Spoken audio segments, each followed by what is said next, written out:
Namaste and welcome back to Mindful Surrender Yoga or Waking Up in a Busy World with Nancy. And we are going to continue answering questions from the jar. Now, I already pulled a question out a few minutes ago, but got interrupted. So I would like to continue answering that question. So what I'm going to do to begin with is what I do every time I answer a question.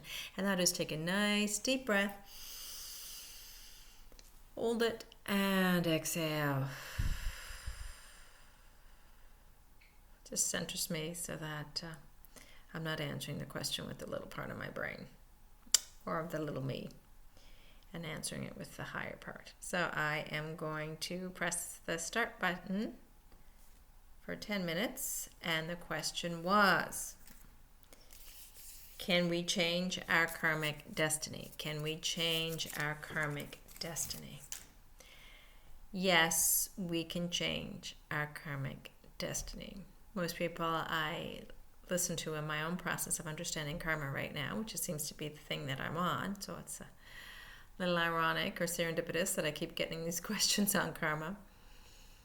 But from all the masters that I'm listening to and learning from, the answer is yes, we can change our karmic destiny.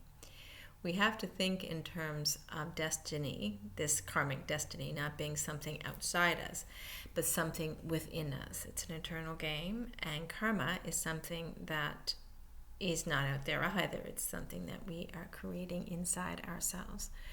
We manifest and create our own karma. We therefore manifest and create our own destinies, and we can change them. It is true that we've inherited all our past memories, or brought all our past memories down into this incarnation. We've inherited the memories of our ancestors, be they our direct ancestors or our proverbial ancestors, being all beings on this planet. And that memory is playing itself out within us now. And karma, again, is our mind. Karma, as Ram Dass said, and karma is our memory, which is our mind. Our mind is our memory. So we are taking all this stuff with us from past lives, possibly, from this life, from the time that we were born, and we are living out the karmas of our ancestors as well. That does not mean that we are predestined to stay in a situation, in the situations we're in, or predestined to keep accumulating the same type of karma we've been accumulating, or that others have accumulated and we've absorbed. So we can change our destiny. It is, like I said, it is true that maybe we come down, and I think Ramana Maharishi said that we are destined, in a sense, our bodies are destined to live out the karmas that we are born with from our past lives. But we can transcend our destiny by transcending this ego that is actually living out the karma. When we give up our notion that our body is who we are, that our minds are who we are, we will give up this idea that we're stuck in karma. For example, Maharishi said that we are not our bodies, but our insistence that we are, our over-identification with our bodies, is the thing that keeps us in karma. There are 5 bodies, according to Sadhguru in his wonderful book, Karma. What's it called again? A Yogi's Guide to Crafting Your Destiny. What karma then is a basis of 5 bodies, but it only occurs in 3 of those bodies. There's 5 bodies that we may have. We have the physical body that we all know. We have the mental body, the mind stuff, the mental modifications, the feelings and whatnot, beliefs. We have our energy bodies, that which the Shakti flows through, the nadis. We have our ethereal body, and we also have our bliss bodies. Now, the ethereal and the bliss bodies are the higher level bodies, the higher consciousness level bodies. And most of us are just, and we don't even think about our energy bodies, most of us are wrapped up and concerned about our physical and our mental bodies, assuming that is who we are. We over-identify with those 2 bodies at the expense of identifying with the higher levels of who we are. So if we're stuck in identification with the body and the mind, Maharishi tells us that we will not transcend karma, because karma, according to Sadhguru, just takes place in the mind, the body, and in our energy. So it's occurs in the physical body, the mental body, and the energy body, but not in the ethereal or the bliss bodies. It occurs in at the level of self with a little s, according to Maharishi, but not to the higher self with an S.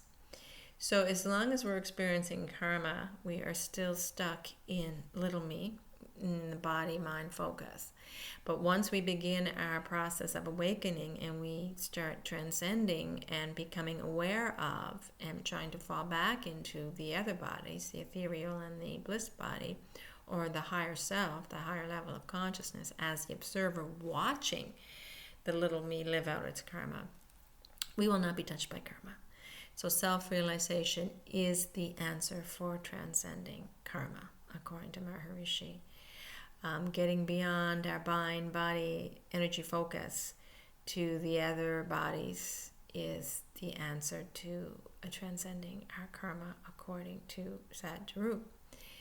When we make the choice to awaken, when we make the choice to see ourselves as something greater than these little bodies and these dramas that this little me has with its likes and dislikes and its preferences, past the memory component, the psyche, the samskara component, when we stop seeing through that veil and fall back into who we really are as self, there will be no karma. There will be no need to ask the question, what is karma? Because there just be none of that. That karma exists on those superficial levels on this plane of human existence, not the vertical plane, on the horizontal plane. And as long as we are entrenched in this world, forgetting that we are in this world but not of it, then we will constantly be living out our karma. So getting higher, developing a higher level of consciousness, going deeper, getting beyond the mind and the body to who we really are, that is what takes us past karma. We can transcend it. We can transcend destiny. A simple way of looking at that is that we can simply change our focus. We can, make better choices. We can own our karma. And another reason why some of us feel like we're so stuck in our karma and we can't change our destiny is because we see it's out there, not in here. We don't realize the responsibility we have, that the ownership we have to our karma.